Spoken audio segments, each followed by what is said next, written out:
Courtesy of Bevan, VK5BD's ATV and YouTube channel, VK1WIA National News, Radio Sport and Wireless Weather is next.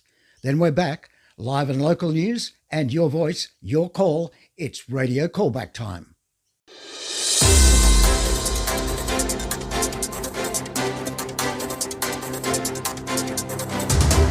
From Australia, this is the Wireless Institute of Australia with the weekly news service. This broadcast is in text, audio and video and is accessed on wia.org.au.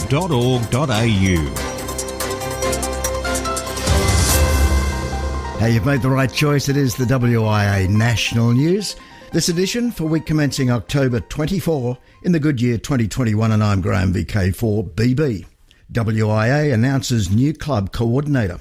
Peter Schrader, WIA Director, VK4EA, writing on WIA Front Page News, tells how Angelo Gouffri, VK2NWT, is our new WIA Club Coordinator. Angelo, as far as background goes, is owner and operator of a post office in the Snowy Mountains, and prior to that was the local newsagent in Jindabyne for 13 years after working a long stint in ski resort administration. He's been a very keen shortwave listener for many years and a licensed amateur since 2009, member and secretary of the Snowy Mountains Amateur Radio Club. In more WIA news, it's Good Morning to Lee Moyle. Good morning from Lee Moyle, VK3GK, WIA Vice President. Contest 2x1 call sign wrap-up. Wednesday, 13th of October 2021 at 10 a.m. will be remembered by many VK contesters as Frenzy Day. The instant demand at exactly 10 a.m. for 2x1 contesting call signs definitely stress-tested the AMC website in more ways than one. Luckily for all those applying, it was a serious pile-up, with anxious feelings of missing out, waiting impatiently for that 2x1 page refresh. Not unlike waiting to hear the rare DX return your call sign, and then when propagation shifts, and unfortunately that rare one you need for honour roll is all but gone. It seems many felt that they may have been a busted call, or not in log, during the frenzy. Understandably, the AMC office has been inundated with phone calls. Let us sincerely hope that the callers were understanding and respectful of the AMC office staff, who continue to do an excellent job at managing all things amateur radio, including examination, processing and call sign recommendations, etc. The day one results are actually quite surprising, as after all the dust has settled, only about 138 call signs were allocated out of about 702, or around 19.5%. The highest demand was for 2x1s was from the eastern states of VK3, 2 and VK4 in that order, with many now being allocated. The VJ and VL prefixes seeming not so popular, however still being sought after for use in general and WPX prefix type contesting. More interesting to note is that not a single VK9 2x1 call sign had been allocated. VK3 has had more issued than all of VK1, VK5, VK6, VK7 and VK8 combined. Who would have even considered that so many contesters lived in VK3? A snapshot on day 7, which was last Wednesday, 20th of October, reveals that there has only been another 156 call signs allocated, or at least removed from the AMC available 2x1 call sign register. The list shows fewer than 10 available in VK3, but many are still unclaimed from all the other states. Collectively, about 408 remain. This reflects about 43% of the available 702 2x1 call signs having been allocated.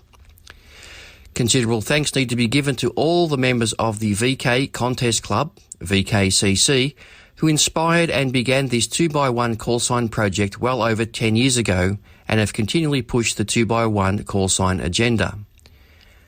The WIA thanks all stakeholders and individuals who contributed to the success of this long-term project. In particular, the WIA congratulates the Australian Maritime College, AMC, for a successful release and implementation of the 2x1 call sign blocks to the amateur radio contesting community. To apply for a 2x1 contest call sign, advanced only, go to the AMC website and follow the instructions. With less than a week to go until the biggest global HF contest, the CQ Worldwide SSB contest, many are praying to the contesting gods that AMC along with the ACMA will have these new 2x1 call signs granted for use. 7-3 from Lee, VK3GK. Now, international news with Jason, VK2LAW. Yes, it sure is international news, and it's thanks to IARU, RSGB, RAC, Southgate Amateur Radio Club, ARRL, NZART, EHAM, Amateur Radio Newsline, and the worldwide sources of the Wireless Institute of Australia. Leading this week's international news, radio amateurs invited to participate in the Antarctic Eclipse Festival in December. As the shadow of the moon passes across Antarctica on December 4, it will generate travelling ionospheric disturbances that will, in turn, affect radio propagation. The unusual geometry of this year's eclipses will give researchers an opportunity to investigate complicated ionospheric dynamics over the poles as the long daytime of polar summer is briefly interrupted by the eclipse. During this Ham-Sci Eclipse Festival, hams and citizen scientists are asked to collect Doppler shift data from time-standard stations such as WWV. All that's needed is an HF radio connected to a computer. Data collection will run from December 1 through to December 10. All radio amateurs and shortwave listeners are invited to join in, even those located far from the path of totality. In 2020, more than 100 individuals from 45 countries took part in eclipse festivals. For more information on the Antarctic Eclipse Festival and how to participate, visit the Ham-Sci website, hamsci.org. No ham radio for Golden Globe Race 2022. Yachting Monthly magazine reports the use of amateur radio in the Golden Globe Race 2022 has been banned due to unlicensed usage in 2018. The magazine says, next year the Golden Globe Race will return, but with some changes. Ham radio will also be banned, replaced with a 100% waterproof HF SSB radio and weather fax for receiving weather charts. In 2018, there was controversy when it was revealed some of the skippers didn't have ham radio licences. This change has caused concerns, with some of the 2018 entrants highlighting difficulties in picking up Global Maritime Distress and Safety System GMDSS frequencies in the Southern Ocean due to the shrinking of the broadcasting network as many more mariners rely on satellite communication. The route is also different in the Golden Globe Race 2022, making it less demanding on the boats, according to McIntyre.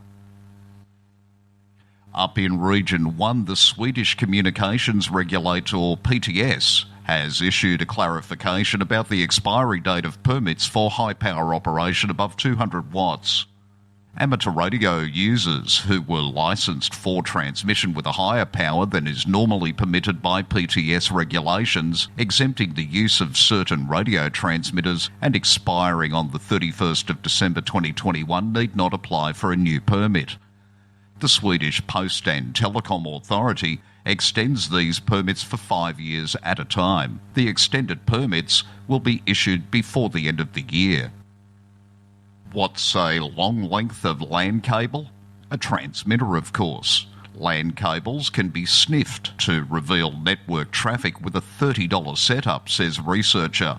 An Israeli researcher has demonstrated that LAN cables' radio frequency emissions can be read by using a $30 off-the-shelf setup, potentially opening the door to fully developed cable-sniffing attacks. Mordecai Guri of Israel's Ben Gurion University of the Negev described the disarmingly simple technique, which consists of putting an ordinary radio antenna up to 4 metres from a Category 6A Ethernet cable and using an off-the-shelf software-defined radio SDR to listen around 250 MHz. From an engineering perspective, these cables can be used as antennas and used for RF transmission to attack the air gap, said Guri. He added that the setup's $1 antenna was a big limiting factor and that specialised antennas could well reach tens of metres of range. The research shows that poorly shielded cables have the potential to leak information which sysadmins may have believed were secure or otherwise air-gapped from the outside world. And wrapping up this week's international news from Region 3, writing in the Alara newsletter, President Linda Victor Kilo 7 Quebec Papa made note that Women Amateur Radio Operators of New Zealand, WARO, is up and running again. Nair Zulu Lima 2 Uniform Juliet Tango reports that 12 people attended a recent meeting and plans for the coming year have been established. This will include a Monday night net, a quarterly bulletin and one formal meeting a year at the NZART conference. For WIA National News in Sydney, I'm Jason, VK2LAW. This is the home service of the Wireless Institute of Australia through VK1WIA. Now operational news with Felix, VK4FUQ. Hello there. An important and meaningful contest is looming. For 36 hours between the 26th and 28th of October, international teams of radio operators will push the limits of their abilities and their radio equipment to compete in an event that military organisers in Canada are calling the world's most prestigious military-led high-frequency radio competition. Graham, VK4 Baker, has the details later when Bruce joins us with Special Interest Group News. Spring VHF UHF Field Days, November 27-28. CQ Worldwide CW Contest, November 27-28. December 4 and 5, 160 metres worldwide. December 11-12, 10 metres worldwide. 2022. January, the entire month every year, is the WIA Ross Hull VHF UHF Marathon Contest. 0000 hours UTC 1 January to 23:59 hours UTC 31st January. WIA VHF UHF Field Days. Summer 2022. 0100 hours UTC Saturday 15 January through 0059 hours UTC Sunday 16 January. Differson VK6. DX window. Republic of Korea, HL. Special call sign HL30UN is QRV until October 31 to celebrate the 30th anniversary since the Republic of Korea was admitted to membership in the United Nations. QSL via EA5GL. Antarctica. A group of operators are QRV as KC4USV from McMurdo Station on Ross Island, IOTA AN011. Until October 31. Activities on 40 and 20 metres using SSB and FT8. QSL via K7MT. Speaking of the Antarctic, news of a French special event. Station TM60ANT between November 16 and 30. Activities to commemorate the 60th anniversary of the Antarctic Treaty signature. Activity will be on various HF bands between 40 and 10 metres. QSL via F8 DVD direct, SAE plus 2 USDs, or by the Bureau. France was one of the 12 countries who signed the ATS in Washington on December 1, 1959. The treaty was officially entered into force on June 23, 1961. Austria. Members of the Amateur Radio Contest X Club will be QRV as 4U2U. Between October 10 to 31 to celebrate the United Nations Day. QSL via Bureau. Until the 2nd of November, West of Scotland ARS are running station GB4GDS, celebrating 90 years of the Guide Dog Association. More information about the station can be found at wosars.club. SAR News report that a special call sign ZS18 Moth will commemorate the signing of the armistice 103 years ago. Monday, 11 November 1918, the armistice was signed in a railway carriage of General Foch's special train located in a forest at Rithards, in France, on the Western Front. At 11 o'clock, the roar of guns ceased as peace and silence finally descended on the Western Front, ending the First World War. The call sign represents ZS, South Africa. 18. 1918, the year the guns of World War I fell silent. And Moth. The Memorial Order of the Tin Hats. The call sign will be active from 0600 hours UTC on Thursday 11 November until 1600 hours UTC on Sunday 14 November on 80, 40, 20, 15 and 10 metres. Panama. 3E 200p from Colon, Panama, marking the nation's 200th anniversary of independence from Spain. The station is on air until November 30 on various HF bands using several modes. QSL via club logs, OQRS or LOTW. For VK1WIA National News, I'm Felix, VK4FUQ Inningham. Who listens to radio? That go where you go, medium called radio. VK2 KWJ, VK2 Whiskey Uniform, VK2YW. Tequila 2 X-ray Sierra Echo, VK2 Echo Mike Foxtrot, VK2TH, VK8MA, VK8 November Hotel, VK8 GT. That's all. Media Watch. And in the media, only 2 reports into WIA National News on last week's Jota Joto did we receive. One from the Ipswich and District Amateur Radio Club, the other from activity in, of all places, Saudi Arabia. The Saudi story we'll hear in a moment when VK3FFF steps up to the microphone in Special Interest Group News. The VK item, those who also get Q News in primarily VK4, Alan VK4 HIT will report. Also in Q News, Clive VK4 ACC and news of a new life member of his radar club in Rocky. But now in Media Watch, this note in last week, and I quote, "Just a quick note to let you know that I've been rebroadcasting WIA National News on Sundays at 10 a.m. on my narrowcasting station, Spud FM in Kalbar, Queensland." Kalbar, of course, is in the Lockyer Valley, potato heaven, hence Spud FM. Now, it's become an extension of my amateur radio hobby, and I thought, what better way to get interested in the hobby itself? I have no idea on the number of listeners. Cheers from Paul Tiffany, VK4ZEN, VK4IV. Well done, Paul. And to those listening on Spud FM, stay tuned.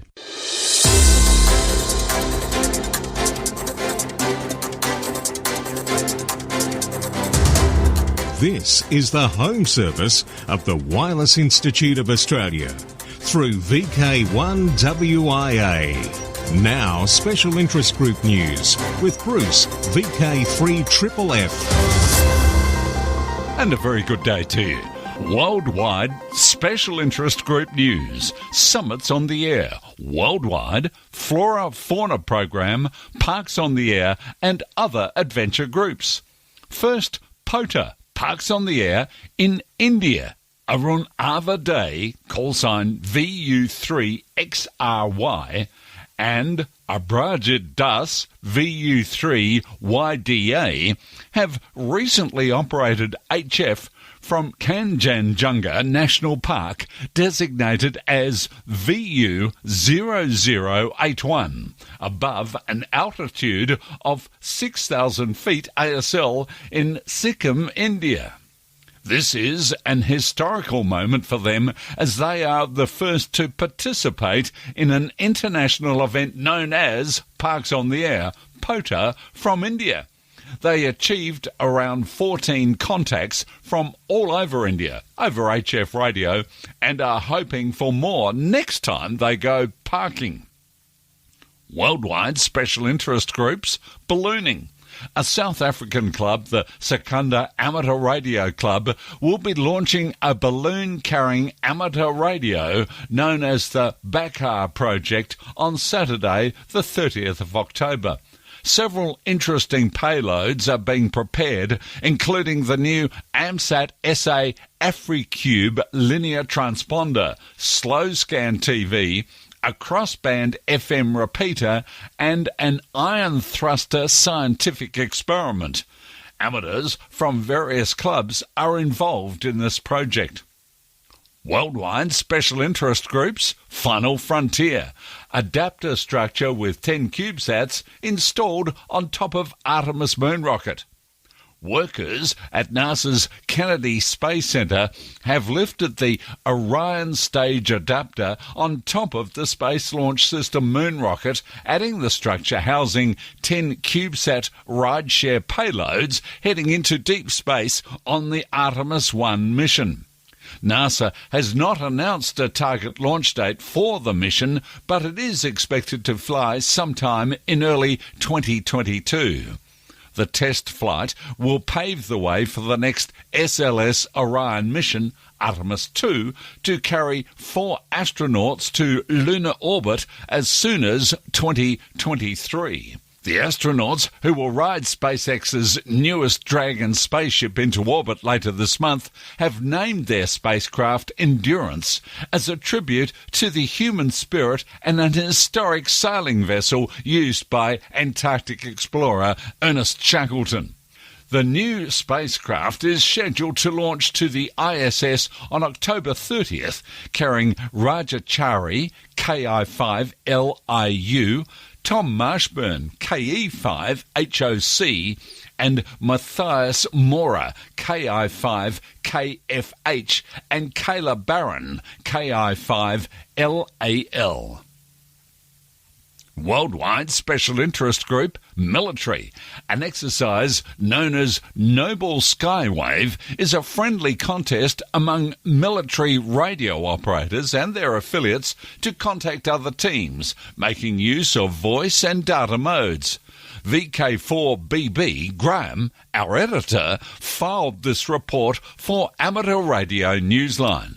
Teams can comprise radio operators active in various nations' military forces, or they can be in the reserves or National Guard. Operators also participate from the US Military Auxiliary Radio System and the Canadian Forces Affiliated Radio System. This year, more than 150 teams in 10 nations are expected to be on the air, hoping to be crowned the best of the best. Although the majority of participants are in the US and Canada, past exercises have drawn participation from teams here in Australia, the UK, New Zealand and Peru. The Communications and Electronics branch of the Canadian Armed Forces have been at the helm of this training exercise since 2013.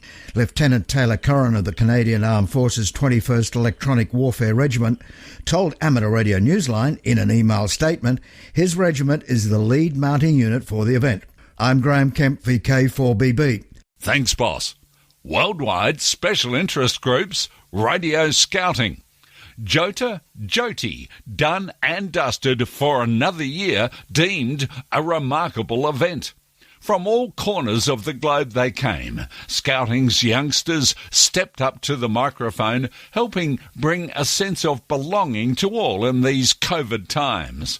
In the Middle East, in partnership, Princess Noura bint Abdul Rahman University, Aloid Philanthropies and World Scouting joined forces to empower the next generation of young female leaders. On the 15th to 17th of October, last weekend, Jyoti connected millions of young people around the world over online activities that promoted friendship and global citizenship. In Saudi Arabia, it rallied support in achieving the kingdom's ambitions of garnering 1 million individuals to volunteer per year.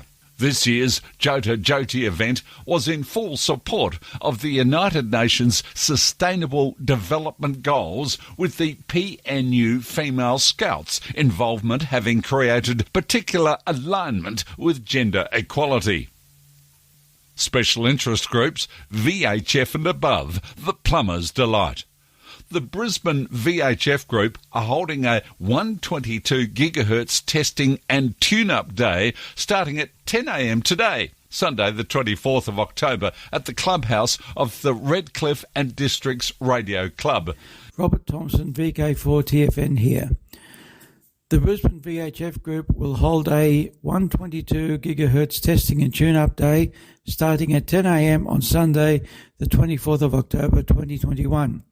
At the clubhouse of the Redcliffe and Districts Radio Club. Go to www.redclifferadioclub.com australian.org.au. There's a link which will help you to find us. The VK3CV 122 GHz transverter system will be demonstrated. This is a chance to learn about microwave technology. So come along, say hello, set up your equipment, and show us what you can do. It'll be a good day out. Special interest groups, VLF. Alex Anderson Alternator to transmit today, UN Day. The Alex Anderson Association is once again marking United Nations Day, Sunday, the 24th of October, by transmitting a global message in Morse on the historic Alex Anderson Alternator at the World Heritage Granton radio station in Sweden. The CW message will be transmitted on 17.2 kilohertz. The transmitter uses the call sign SAQ, Sierra Alpha Quebec. The event itself will be carried live on the association's YouTube channel. The transmission and YouTube live stream starts at 14:25 UTC. Worldwide special interest groups, YOTA, Youngsters on the Air. Students at the forefront of space. After months and months of research, testing and development, the Portland State Aerospace Society is preparing to hand off Oregon's first satellite destined for the stars. The interdisciplinary student group will deliver the satellite known as ORSAT-0 to Seattle's Spaceflight Inc., who will integrate ORSAT-0 into its Sherpa Orbital Transfer Vehicle. The propulsive vehicle will carry and deploy many small satellites to orbit. After hitching a ride to space aboard a SpaceX Falcon 9 rocket, scheduled to launch no earlier than January 2022. ORSAT-0 is the first in a series of 3 satellites designed by the Portland State Aerospace Society and is just about the size of a tissue box.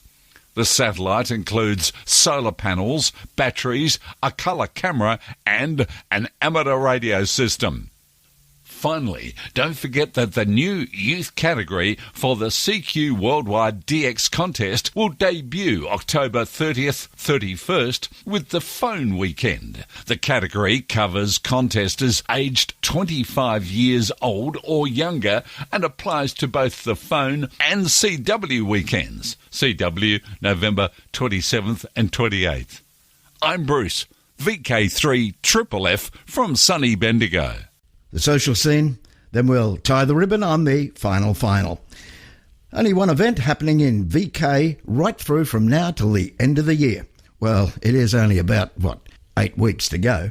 In VK3, Rosebud Radio Fest. It's organised by Spark. It happens November 14 at 9:30 a.m. For more info, if you're in the region, contact VK3 PDG. This is VK1 WIA. All points of contacts from today's news stories are to be found in print when you read the web editions, www.wia.org.au. So, to the final. Maybe the first year of pandemic living was good for something. The number of UFO sightings in the US state of Idaho skyrocketed in 2020 to almost 130 reports. The number of sightings in 2019 was also more than 100, but 2021 has been significantly less exciting. It makes sense there would be more UFO sightings in 2020.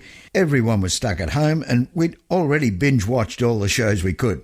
We all got bored, ventured out of our homes and surprised all the aliens who thought we'd be hiding indoors. In 2020, there were 128 UFO sightings reported. Back in 2019, the number was 104, and so far this year there have only been 39 reports. And I've got a theory on why there are fewer sightings this year. You see, aliens can get COVID too. Just like in the War of the World story, I think the aliens can get sick just the same as we humans, and that's been their demise. We hid in our houses, they ventured out more and more and got sick. Their alien immune systems couldn't handle the human virus and they died. Now, there are still some out there, but not nearly as many as before, and that's why we've seen a decline in reportings to the NUFORC, that's the National UFO Reporting Centre website. And with that, I'm out of here. I'm Graham, VK4BB. Walk softly.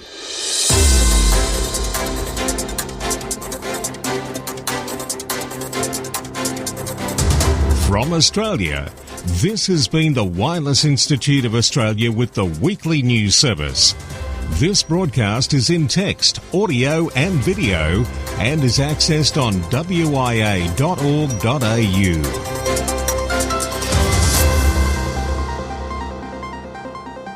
Courtesy of Bevan, VK5BD's ATV and YouTube channel, this has been WIA National News. We're back now, live and local, and your voice, your callbacks. And don't forget, tick like.